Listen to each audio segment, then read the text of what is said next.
এটা হয়তো আমাদের দেশের বাড়ি গ্রামে যেটা আরো সুন্দর সময়ের অভাবে বা যোগাযোগের মানে অসুবিধার কারণে অনুষ্ঠানটা শহরে সম্পাদিত হয়েছে।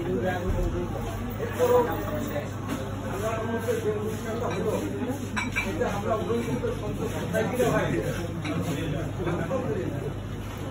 আমরা দোয়া করি খাস করি এই নবদম্পতিকে যারা যেন সারাটা জীবন তাদের বন্ধন অনুপ থাকে এবং সুখের সর্ব অবস্থায় যারা সর্বাবস্থান রক্ষা করে চলতে পারে। এই দোয়াটা আমাদের সবার কাছে। আর সবশেষে আমি এবারে কন্যার দাদা তাকে আমি অনুরোধ করবো কন্যাকে তার নাতিকে আমার হাতে সম্পর্ক করার জন্য। আমাদের আমি কন্যার দাদাকে বিভিন্নভাবে অনুরোধ করছি কন্যাকে তার নাতি আমার কাছে সমর্পণ করে। আপনারা সকলেই তাদের জন্য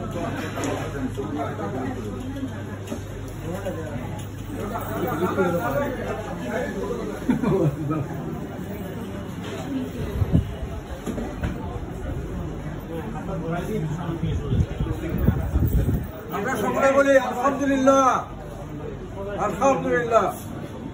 সেই সঙ্গে দোয়া করবো আপনি নিচে সবার নিচে হ্যাঁ সংরক্ষণ করে দেখে দেখি মোবাইল পিছনে প্লিজ।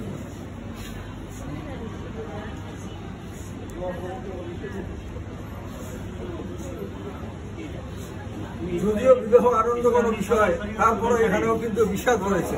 জীবন যাতে নির্বাহ করা যায়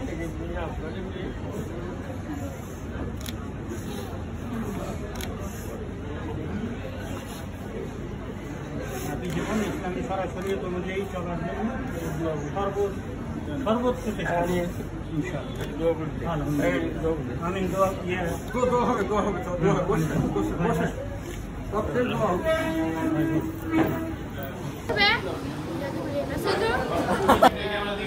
তোমাদের ছবি তো দেখি